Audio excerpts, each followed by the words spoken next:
नमस्कार, स्वागत है आप सभी का एक बार फिर आपके अपने YouTube channel Mahendra express news 24 में। दोस्तों, आज के इस वीडियो में हम आपको बहुत ही महत्वपूर्ण जानकारी देने वाले हैं। 27 जनवरी को बीसी सखी महिलाओं के लिए एक नया नियम जारी किया गया है और इस नियम को जानना बेहद ज़रूरी है।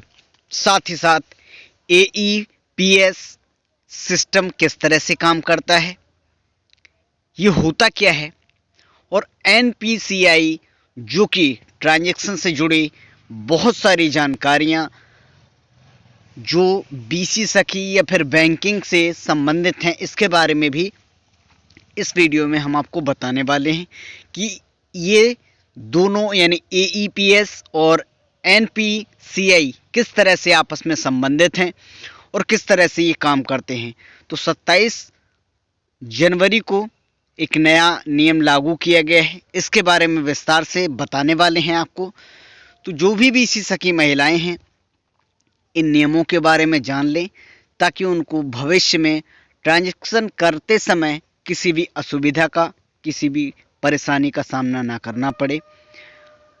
इन सारी चीज़ों को आप बहुत ही ध्यान से आपको जानना होगा ताकि आप लोगों को इनके बारे में बता सकें और ख़ुद भी परेशानी से बच सकें। तो चलिए वीडियो को स्टार्ट करते हैं और आपको बताते हैं कि आखिर 27 जनवरी को एक नया नियम जो जारी किया गया है उसमें क्या कुछ लिखा गया है। साथ ही साथ आप सभी से निवेदन है कि अगर आप हमारे इस YouTube चैनल को अभी तक सब्सक्राइब नहीं किए हैं तो हमारे इस चैनल को सब्सक्राइब कर लें। साथ ही पास वाले बेल आइकन के बटन को प्रेस करके ऑल के नोटिफिकेशन पर क्लिक कर लीजिए, जिससे हमारी वीडियो की नोटिफिकेशन आपको मिल जाए और आप जानकारी प्राप्त करके लाभ उठा सकें। तो दोस्तों, अगर आपको ये वीडियो पसंद आती है तो इस वीडियो को लाइक भी कीजिएगा, जो कि हमारे लिए काफ़ी मोटिवेशन से भरी होती है और जिससे हम आपको बेहतर से बेहतर जानकारी उपलब्ध कराते रहें।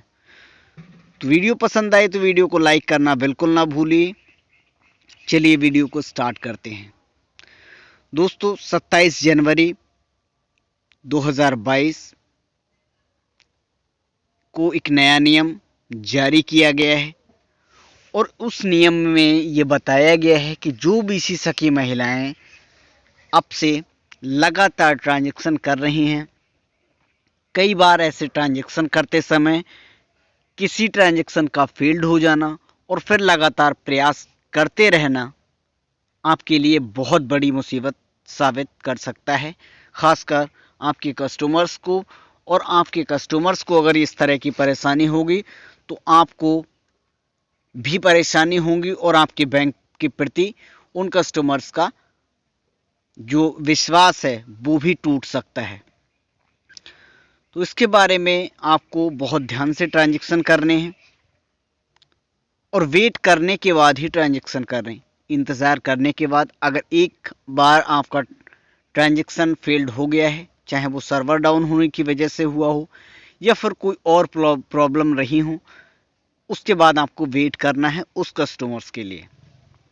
चलिए उस नियम को जानते हैं और फिर बात करेंगे विस्तार से इस पर। AEPS एक नया अपडेट 27 जनवरी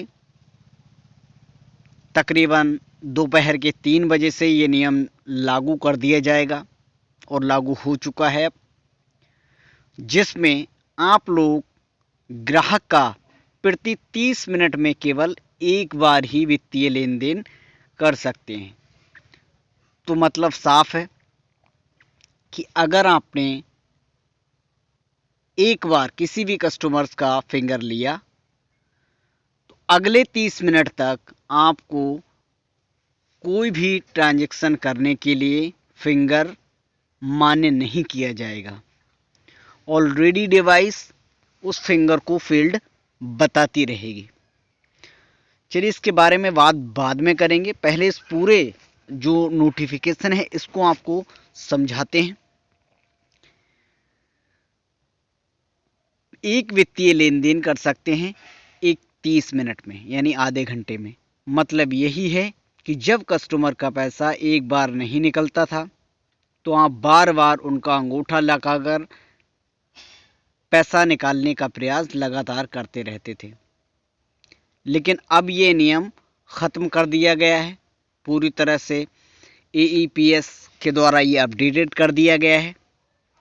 और एक बार ट्रांजैक्शन अगर फील्ड हो गया या फिर ट्रांजैक्शन सक्सेस हो गया तो उसके बाद 30 मिनट के बाद ही उसका फिंगर कैप्चर होगा। यह लेन देन के विभाजन को हतोत्साहित करने के लिए है, जिससे कस्टमर का पैसा कम फंसे। तो अब इसके बारे में विस्तार से आपको बताते हैं। दोस्तों, अगर आपके पास कोई भी कस्टमर पहुंचा और उसका पहले मन बना कि उसको मान लीजिए अपने अकाउंट से सिर्फ 500 रुपये निकाल लें और वो 500 रुपये आपने फर्स्ट ट्रांजैक्शन में निकाल दिए, यानी कि पहली बार आपको ट्रांजैक्शन जब आपने किया तो 500 रुपये आपने निकाल दिए। लेकिन ऐसे में उस व्यक्ति का दिमाग तुरंत और चलने लगता है और वो सोचता है कि 500 रुपये में यार मेरा ये काम नहीं होने वाला है, तो मुझे कुछ और पैसों की ज़रूरत पड़ेगी। और उसके बाद वही व्यक्ति सोचता है कि मैं 500 रुपये और यहाँ से निकाल लूँ। तो ऐसी स्थिति में पहले क्या होता था दोस्तों, आपका फिंगर तुरंत कैप्चर कर लिया जाता था, लेकिन अब ऐसा नहीं होगा। अगर आप आधे घंटे के अंतराल में, आधे घंटे के अंदर दूसरी बार अटेम्प्ट करते हैं, दूसरी बार प्रयास करते हैं, तो आपको पैसा निकालने में के लिए मान्य नहीं किया जाएगा और आपका फिंगर कैप्चर नहीं होगा। एक चीज़ ये। दूसरी चीज़ दोस्तों, अगर आप BC सखी हैं और किसी कस्टमर्स का फिंगर एक बार नहीं आता है, लगातार आप उसका फिंगर लगाते हैं लेकिन कैप्चर नहीं होता है, या फिर ट्रांजैक्शन फेल्ड हो जाता है, तो ऐसे में आप दोबारा से जब उसका फिंगर लगाते हैं तो ऐसे में ये जो पैसा है कस्टमर्स की बैंक अकाउंट से भी डिडक्ट हो सकता है और आप अपने बैंक से जब उसको पैसा दे देंगे, हो सकता है वो ट्रांजैक्शन हकीकत में फेल्ड हो गया हो या फिर पेंडिंग में पड़ गया हो। तो ऐसी स्थिति में जानने के लिए आपको वेट कर लेना चाहिए कि ट्रांजैक्शन अगले आधे घंटे का वेट करना चाहिए आपको कि ट्रांजैक्शन सक्सेस हुआ है या फिर पेंडिंग में अटका हुआ है। और अगर पेंडिंग में अटका हुआ है तो आप उस कस्टमर की सारी डिटेल अपने रजिस्ट्रार पर चढ़ाएं और कितना पैसा आपने उसको दिया है इसके बारे में भी उससे क्लियर करें और उसके साइन भी लें, ताकि आपको आने वाले वक्त में या फिर भविष्य में किसी भी प्रकार की परेशानी ना हो। तो ये नियम अब जारी कर दिया गया है AEPS के द्वारा और अब आधे घंटे तक सिर्फ एक ही बार आप इसका यूज़ कर सकते हैं, फिंगर का इस्तेमाल कर सकते हैं। दूसरी चीज़, अगर आप सोचते हैं, कस्टमर सोचता है कि मैंने अभी इस बैंक से पैसे निकाले हैं तो यहाँ से नहीं निकलेंगे, हम दूसरी जगह से या फिर दूसरी BC के पास से या फिर CSC कॉमन सर्विस सेंटर पर जाके निकाल लेंगे, तो ये भी आपको हम बता दें कि अब अगले आधे घंटे के लिए आपको वेट करना होगा, वहाँ पर भी फिंगर कैप्चर नहीं होगा। अब बात करेंगे AEPS का जो फुल फॉर्म है, यानी कि आधार इनबिल्ड पेमेंट सिस्टम। और दूसरी चीज़ हम आपको बताएं तो यहाँ पर NPCI का मतलब होता है national payments corporation of India, और इन के माध्यम से ही BC सखी या फिर बैंकिंग से रिलेटेड काम होते हैं। NPCI के माध्यम से ही सारी बैंकिंग की गतिविधियाँ होती हैं, चाहे वो UPI के ट्रांजैक्शन आप करते हैं, UPI से करेंगे तब भी आपको NPCI के माध्यम से ही ट्रांजैक्शन किए जाते हैं। तो एक तरह से इसको अगर कहें तो ये सारी UPIs को रेगुलेट करने का काम करती है NPCI। तो यहाँ से आपको क्लियर हो गया होगा कि NPCI और AEPS का मतलब क्या होता है। अगर जानकारी आपको पसंद आई हो, वीडियो पसंद आया हो, तो उस वीडियो को लाइक करें और शेयर करें ताकि ज़्यादा से ज़्यादा बीसी सके इसके बारे में जान सकें।